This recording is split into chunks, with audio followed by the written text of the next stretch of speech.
Welcome back, ladies and gentlemen. Philip Schofield here, Sir Milliken here, but let's get my next guest out. He burst upon the scene in TV, Shameless, since then has gone on to be one of Hollywood's A-list stars, starring in movies like X-Men First Class, The Last King of Scotland, Atonement, so many more. It's the fantastic Mr. James McAvoy.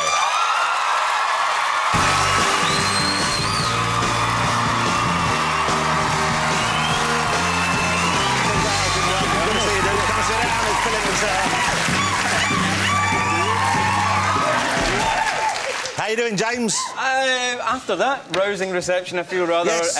I feel better about myself. That's so an exciting reception. They thought Barry Manilow was coming out. It must be that. You know, well, you're a big star now. Here's the weird thing about you, though. I don't know if you know this. I think quite a lot of people don't know you're Scottish. Yeah, it's strange, that. Eh? Because I said you were on the show this week, and someone said, oh, where's he from? And I said, he's Scottish. And I went, I thought he was an American. Really? Me, an American? Yeah, but they must think you do the American accent well enough, or they've seen you in those movies. Oh, I don't know. You know what it is? It's this weird thing where there's only 6 million Scottish people in the world, and there's 6 billion of you lot. So... Hold it. You can't just lump us all together like that. There's us in Scotland, and then there's everybody else. Oh, I see. Yeah. No, so if you want to act a lot as an actor, you kind of... You've got to develop an ability to do accents and do all that. So, but it's nice, you know what I mean? Because as an actor, you want to be able to play other people and not just always be telling stories about some guy from Drumchapel. Yeah. You know what I mean? Yeah. Although that's lovely. And do they understand you, though, if you are working in America with the Scottish accent? Do they... Because even my accent, which is, I think, the Queen's English, sometimes over there they don't understand me. The one that always sticks in my mind is Robert Redford. There's a name. And Robert Redford, yeah. And he did this whole thing where he was sort of like, he wanted me to stay in character and so he was directing you, wasn't he? He was directing me, yeah. He was in this thing about the American Civil War in which I was playing an American. He said, so I want you to stay in character and stay in accent all the time. And I was talking to him about 4 weeks in, and I was like doing the accent and saying to him like, oh, of course, because you want me to be in touch with the character all the time. I'm doing this accent and all that kind of stuff. And he was really upfront with me, and he just went, no, it's just because I can't understand a fucking word you're saying. And I just beeped myself, by the way. Yeah, that was really very good. Yeah. Let me ask Barry, though, because Barry, we have, you know, a rich array of accents here. You have Philip, of course, speaks like he was made in a laboratory to be on TV. So we've got a Scottish accent and a South Shields accent here, which is quite strong. Do you have any trouble understanding anyone here? Why, aye.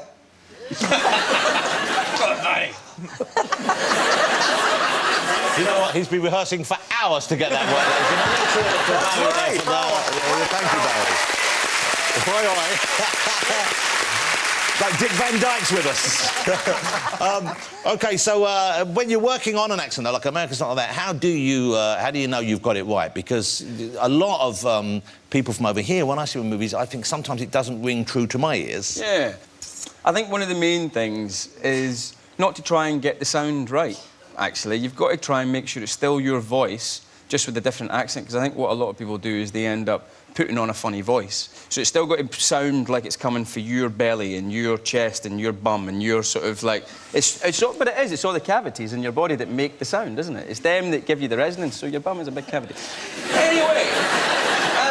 Mine is. Yeah, that was my version of a serious answer. So basically, so it's kind of relaxing into it and not trying too hard. Could you do a South Shields accent? Oh, well, I don't know if it would be bang on, but it would be like in the vicinity. That's pretty good. That was pretty good. Yeah. Thanks very much. My mate, when I first went to drama school... Oh, I can't do this because it's just like one of those annoying actor things, like... Oh, go on, say it. Oh, here we go. When I was first at drama school, we had to sit in front of people from different backgrounds and teach each other how to say particular things. So the first thing I ever learned outside of a Scottish accent was sitting in front of my mate, Ross Waiton, who's from North Shields, I think, Ross, forgive me if I'm wrong, and he taught me to say, I divn't know what's going on. Divn't. Divn't know what's going on. Divn't know what's going on. Going on? Yeah. Obviously, it was a remarkable success, this lesson. I think he's from North Shields, who's from South Shields. They just speak very differently there. Yeah. Do you know, it's like chalk and cheese. Yeah. You know, the accent I thought really you nailed as well was, and it wasn't more than just the accent, but playing Professor Xavier in X-Men First Class, which is a tough one because, yeah, which is a great movie, of course. You're great in it. But it's kind of a tough one, I guess, because you're playing a role which is another actor has inhabited, but in the older version, it was Patrick Stewart. Yeah. And so do you think, OK, do you have to sound a bit like him? Did you ignore that? How did you finesse that? Well, I thought it was really important to ignore everything that any other actor has ever done. Well, partly because you want to be able to enjoy it for yourself and all that, but also partly because what's the point in going back in time if they're just the same as they were in 2004 or whenever it was they shot those other films that were really good, honestly, but not as good as ours. And so it was really important. And also, you're set in the first one in the 60s and the next one in the 70s. You've got, like, loads of groovy dialect that you can get a hold of that you don't want to ignore. If I ever play him in the 90s or in the noughties, then I reckon I'll be mimicking him much more. But the next one's the 80s, so I'm trying to think, how can I get Harry Enfield's kind of Wonga mad character loads of money into... Just go around, go, loads of mutants. But I guess it must have been a nice thing to know that when you got the part that you weren't going to have to shave your hair off, because he is, of course, bald, and he is bald in the comics, but... Well, I did actually shave my head. And then turned up and they went, no. It's the 60s, we want him to be, you know, behaired. I don't know, what do you call somebody that's got good, I don't think behaired is the right word. Behaired? What's behaired? Is that just somebody who's well listened to? Hirsute? Someone just not bald, I think, is... They wanted me to be well, not bald. Yeah. And... behaired. Yeah, and so my hair was about that long when I turned up, because I got the news after I shaved it, don't shave your head, and I was like, all right, cheers. And I turned up with that much hair, so they put in the hair extensions. So the next one, you said it's set in the 80s. The next one's going to be called X-Men Apocalypse. That's and right. You haven't started filming that yet, I guess. We start that in April. I do this play first, which I finish in April, and then we go straight on the day after I finish the play. Okay. And in that, is he now going to be unhaired? I don't know, actually. I think that he possibly will be. He probably should be. But how do you look bald? Do you look good bald? Because I know people who think they're going to look bald, and then when they shave it off, they look weird bald. You know what I mean? I think I'm going to just look like a Glaswegian Ned bald. Do you know what I mean? And Ned is a chav. A non-educated delinquent, and I think I'll probably just look like I'm pure gonna chib you, Magneto. that was proper Neddy Glaswegian Barry. OK, you mentioned the play. So you're back on stage here, and so you were last time you were on stage was Macbeth. I was one of the great roles any actor could have. I thought you were going to see one of the great versions of Macbeth, but it turned into something else. Don't worry, I'll take up the mantle. It was one of the great Macbeth. So when you were doing it, how was the Scottish accent? Did you pull that off? You know, I'd rather just make sure it was a good performance and make the right sound. No, it was nice. Although I did go a bit sort of Teuchter and East Coast rather than Glasgow, so that was strange. But I don't think of him being Glaswegian, do you, Macbeth? No, well, he's from... Where's he from? He's from Inverness, so he's from... Inverness? He's from Inverness. Is that in the play? Well, he says he's from Cawdor, and that's up near Inverness. So his football team would be Inverness Cally Thistle. Like he would support a football team. Well, every man's got his passions when he's done with killing people's kids, do you know what I mean? His football team would be whatever football team Lady Macbeth told him to support, and you know it. Yeah. OK, that was quite a good joke, I thought. I thought they'd get something. So, this play, The Ruling Class... The Ruling Class. I'm excited about this because this was a movie, I remember, but it was a play before the movie, It was a play before a movie, then it became a movie, and then nobody ever touched it again from the 60s. And I don't know what the reason for that is, because it was loved in its day, and I think it was Oscar-nominated as a movie as well, but nobody's wanted to touch it again as a play. I think because it's really sort of... It takes a lot for the performers to pull it off. It's one of those ones that if you get it right, it is going to be an incredible piece of evening for people. There's a way to sell something. Come along and have an incredible piece of evening. You know what? I don't think they should put that on the poster. Nah, what an incredible piece of evening. But it's sort of, to try and describe it, I suppose it's like if you imagine Downton Abbey, right? But in the 60s, and everybody's on acid. Wow. And Hugh Bonneville comes back from mental hospital, which he thinks is a dancing academy, and he's been there for 7 years, so he's come back with a lot of moves. That's for real. It's not really like Downton Abbey at all, is it? No, but it is. Because it's all about posh folk. And then he comes back and he tells everybody that he's God, and the wheels all come off. And there's a lot of song and dance, and there's a lot of critique of the aristocracy and things like that. That sounds like a spectacular piece of evening. Thank you very much, Joanthan. And you want to use that, you can have that. It sounds great, though, but I imagine, I would have thought, from the way you've described it there, quite a tough one to pull off, because that's a fairly way out there premise. I always go for the tough pull-off. Come on, no. Did I mean that? Or did Lady Macbeth make him say it? It's a good joke. I'm working that joke. You will see that joke at the Comedy Awards in a month's time. What was the question? I can't remember. No, it's a tough one to pull off, imagine. It sounds like it's a real a mix of weirdness. All the best ones are tough ones to pull off. We're going to keep saying pull off until we get a silent response from pull off. So in trying to pull it off, no, the best ones are always hard to get right. Thank you for saving us. And honestly, I mean that. My favourite kind of theatre and my favourite kind of movies as well is where I'm watching an actor on the edge of failure and I'm watching a director take such big risks that I feel nervous for them. Because when they pull it off... I really didn't mean that one. But when they get it right, it's sort of uplifting for the audience as well because there's a tension involved in going, is this going to work? Is this going to work? And that's when you get exciting new stuff, I think. And even though this is a play from the 60s, it feels like something that was written today. Yeah, but it opens January the 16th, I think. You're just starting rehearsals now, aren't you? We're just starting rehearsals. We open January the... like you said. Yeah. We are at Trafalgar. I'll be there even if you're not. It's the 16th. It's the 16th, yeah, I believe so. But you're quite... as I understand it, you like bike riding. I know you... Do you scoot around town or you have your fast bike? You used to scoot, actually, didn't you? I scooted in today. You used to scoot? I love scooting. You give good scoot? I mean, I saw you turning up once or twice on your fast bike. And, and now you've got a son, and we're not going to talk about that too much, but I know, are you allowed to ride the bike? Do you feel that's an okay thing to do still? When my wee boy was born, I was going to get rid of the bike, and it was actually my wife who said, don't. It's part of who you are, and it's... and you should keep it. And she's so much up for the bike. Yeah, that's me. Wow, is that you? Yeah, that's me. Wow, yeah. But you're not moving there, you're just leaning. It's just a green screen behind me, and it's one of those ones you put 20p in. Wow. I don't go over like that. I wouldn't risk that. That was Ron Haslam and up at his school that taught me how to do that. Your knee is actually touching the ground. Yeah, getting your knee down. That's what it's called. And you'd be doing what, 15, 20 miles an hour there? What speed are we talking about? I think at that point it's not too fast. I think that's about 40, 45 miles. Well, that's terrifying. Like that. But you come off of that, you're going to know it, aren't you? Yeah, but Ron had me on the back of his with my arms round him with this little sort of handle that's on the fuel bit. Yeah. And he said to me, and he's an ex-world champion, and he said, if you get a bit scared, just squeeze me and I'll slow down. So of course the kind of guy that wants to be Jerry Butler in 300 in you goes like, I'm never going to do that. And macho, yeah. Yeah. And I didn't, to my credit, I didn't. But he was doing a wheelie at 140 mile an hour at one point, and slamming the front wheel down at an angle, which is death to any other rider. Wow. And making the whole thing shake. But he did about 8 laps, and by about the 6th lap, I was going, I'm not going to squeeze him. Please go into the pit lane and then go round and do the 7th. I was like, I don't think I've physically got the strength to hold on to this bike much longer. And he came in just in time. Otherwise, I would have squeezed him. And did the movie people know that you did that? I wasn't making any kind of movie at the time. No, so but what about the ones that you would be making a movie for?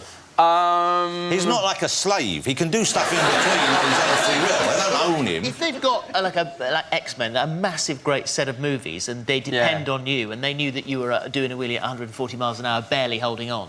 Yeah. Just, can we cut that bit out? Yeah. So that Fox Studios don't take my house away from me. Look, it's lovely to see you again. I love having you on the show. The play sounds great. You must. I can sense that you are fired up about it. I really am. It's going to be brilliant. It's going to be something that is very unexpected. It's going to be challenging and funny as all get out. Yeah. It's 16th of January. It's called The Ruling Class. It's going to be great. James McAvoy, ladies and gentlemen. James is sticking around as well. After the break, music and chat from Barry Manilow. Stick around.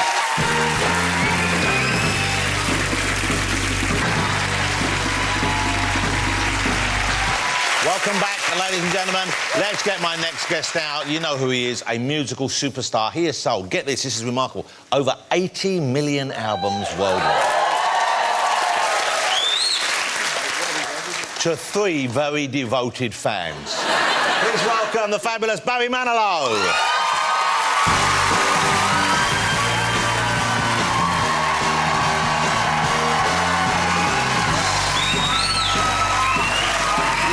to see you again. Come on in, sir.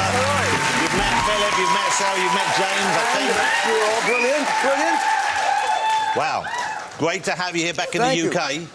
You know you have a huge fan base here. You must have some nice memories of playing here over the years, I imagine. Oh, yeah, I do. You know, I got here in 1978. They booked me for 2 nights at the Palladium, and I didn't think anybody would show. And we wound up spending 2 weeks at the London Palladium. That's the big memory for me, I think. Wow. Yeah. Well, I mean, we're lucky that you're here this evening. You will be performing for us this evening, yes, which is a treat. Yes. But the big news, if I understand correctly, is that the tour that you're just about to embark on, that will go through next summer, this is going to be your last tour. Yes, yeah. Well, I say that now, you know. But, you know, it's just, I'm done packing. So, you know, I don't know. I'm not saying how long this tour will go. So this could go on for years. It could go on for years. But as of now, I said, please, I got to stop. I got to have my life back after all these years. So I'm calling it the last tour. And what do you do when you say have your life back? What is your life when you're not touring, when you're not performing? You know, during the last tour, which lasted for a while, and then I took time off, my goal was just to know when Judge Judy was on. I had lost my life on the road. I just wanted to get my life back, play with the dogs, know when the weather changes, you know. How many dogs have you got? I got 2. 2 dogs. Are you a cat man or a dog man? I'm a dog man and a cat man. Are you a cat man or a dog man? Dog man. Cat. Yeah, the girls love cats. Do you have any pets, Philip? Yeah, no, there are lots of dogs in the family. Unnecessary. Don't encourage that. Wait till he gets home and Lady Macbeth gets hold of him, eh? So listen, Barry has just brought out his 29th studio album. Right. It's a very different kind of album for you. You can explain what's going on here. It's called Dream Duet. My Dream Duets. My Dream Duets, and that's what it is. My Dream Duets. Everybody's making duets albums, and some of them are pretty good, and I thought, how can I make my duet album any different than everybody else's? So I made a list of people that I would have loved to have sung with. And when I looked at it, they were all dead. It could be called my dead duets. I didn't want to do that. But it seemed like an impossible thing to do, because we were stuck with old records, tinny records, scratchy records. But music technology has gone so far. I was able to reorchestrate and rearrange all these songs and make them into duets. Some of the people there you must have met and known while they were alive. Did you ever work or meet Dusty Springfield? Could you sing with her on this? Yes, she was really one talented person. Really gone too soon. Some of these people were just... It was really emotional when I sang with Whitney. Whitney was in her perfect voice on this record. And really, I kept running for the Kleenex because really, it's such a tragedy. So young. And did you know Whitney fairly well? I did. A good girl. So towards the end, when her life was... Did you see that? I mean, because people must have tried to intervene, I guess. Yeah, everybody did. But, you know, when you get to that stage, I think logic doesn't help anybody when she was there. I know Clive, my friend Clive Davis, did everything he could, wrote her letters, called her. But didn't help. It's just such a terrible waste, isn't it? Yeah, I mean, so many of them were young. You know, that's why it was so emotional for me, because, you know, when I did my duet with Barbara Streisand years ago, she was in a vocal booth around the corner there, and I put my headset on, and Whitney could have been around the corner too, and it was very live. Singing with Sammy Davis Jr., I was kind of laughing with him, and oh my God, he's not here. What am I doing? You know? But it was really alive. It was so emotional. Were you drinking at the time? Was I drinking? No, I wasn't. Let me ask you a question. Please don't think I'm being rude here or not, but there's speculation in the papers and online at the moment about the way you look right now. And people are saying, well, has he had a lot of work done? What's going on Joanthan, look at me. I look like don't I look like my age? Well, I mean, what do you want? You're ageing well. I tell you, the only person who's ageing as well as you is old Schofield down there. really, this is what I look like. I don't know what the hell they're talking about. Does it get tiresome, though, reading that stuff about yourself? It does. It's infuriating knowing that this is me at 70.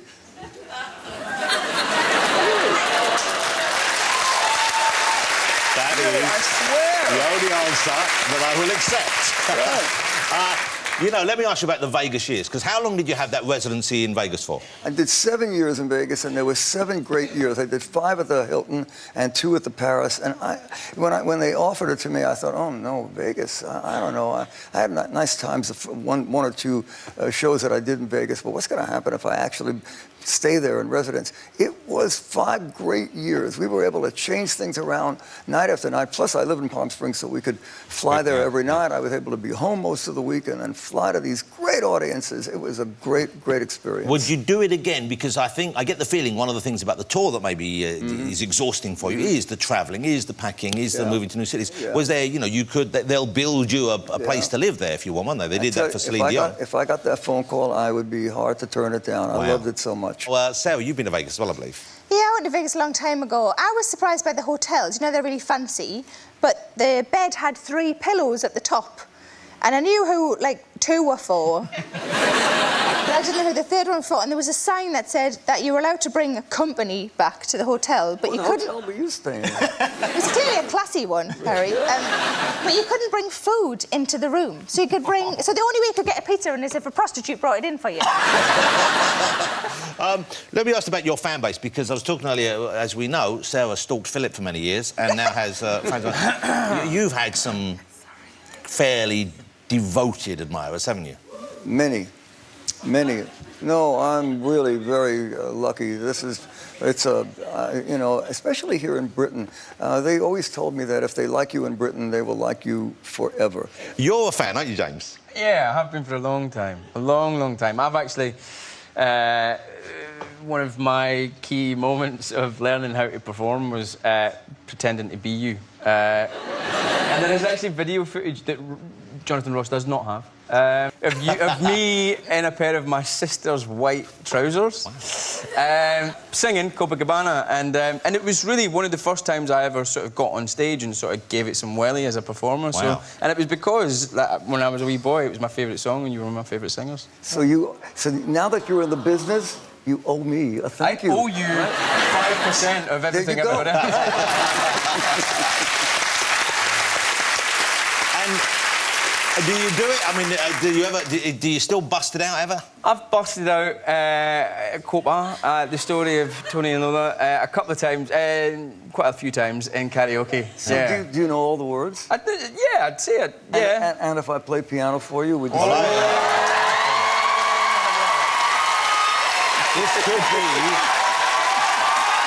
be a fairly special moment. As long as you don't mind me not being a patch on you. But you know what? You're very lucky, because I phoned your sister earlier and she sent her pants over. Well, I think that's too good. Do you mind playing a little bit of Copa for us? Shall we enjoy? OK, let's go over to the piano with Barry Manilow and everyone here. Let's go do this. You want a slug of water? I want a big slug of water. All right. Here we go. This is going to be great. Well, it might be terrible, of course. I mean, it might be. Either way... How bad can it be? If it's terrible, just, like, give me a break. Okay. So now, I don't want to... We shouldn't detract from, basically, the vocal stylings of Mr. McAvoy. That's right. We have some percussion instruments. Maybe we could just join in on the percussion. And you guys, this is a new dream duet. Do you have something? Do I have something? I don't know. Oh, here we go. Hold it. I don't know what this is, but I think it's been on this morning and some bloke was very proud of it, wasn't he? Ah, here we go. Let me hear that first. Okay, ready, Dave? Her name was Lola. She was a showgirl with yellow feathers in her hair and a dress got down to there. She would merengue and do the cha-cha. And while she tried to be a star, Tony always tended far across the crowded floor. They worked from 8 to 4. They were young, they had each other. Who could ask for more at the Copacabana? The hottest spot north of Havana. Oh, at the Copacabana.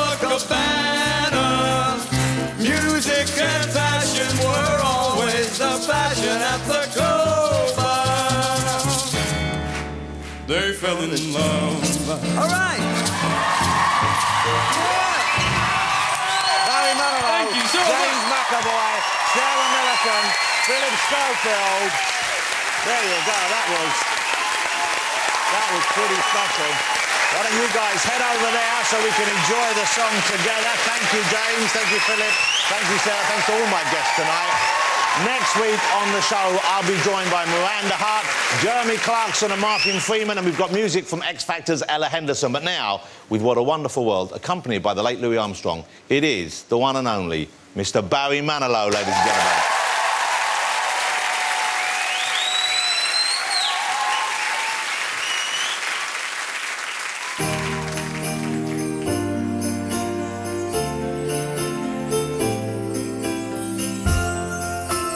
Joy to the world. Take it, I Louis. see trees of green, red roses too.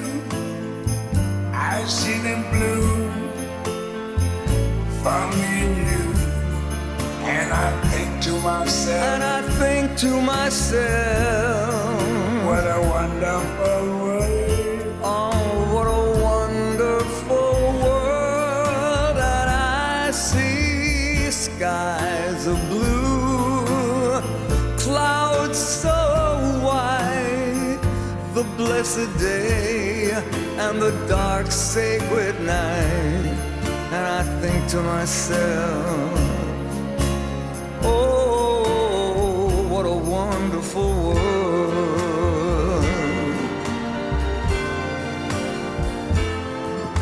It's The colors of the rainbow, so pretty in the sky, just are also on the faces of people going by. I see friends every single day, saying how everything we do, every time we say I love you. I hear babies The cry. days that I watch them grow. under, They're like much more like the stars in than I the ever night, And I think to myself, all their light on a what a wonderful world. life. Oh, shining I think to all myself, what a wonderful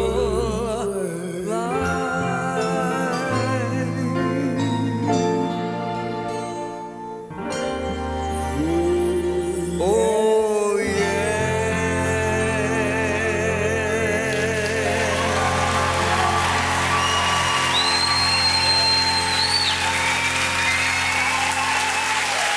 Barry Manilow, ladies and gentlemen.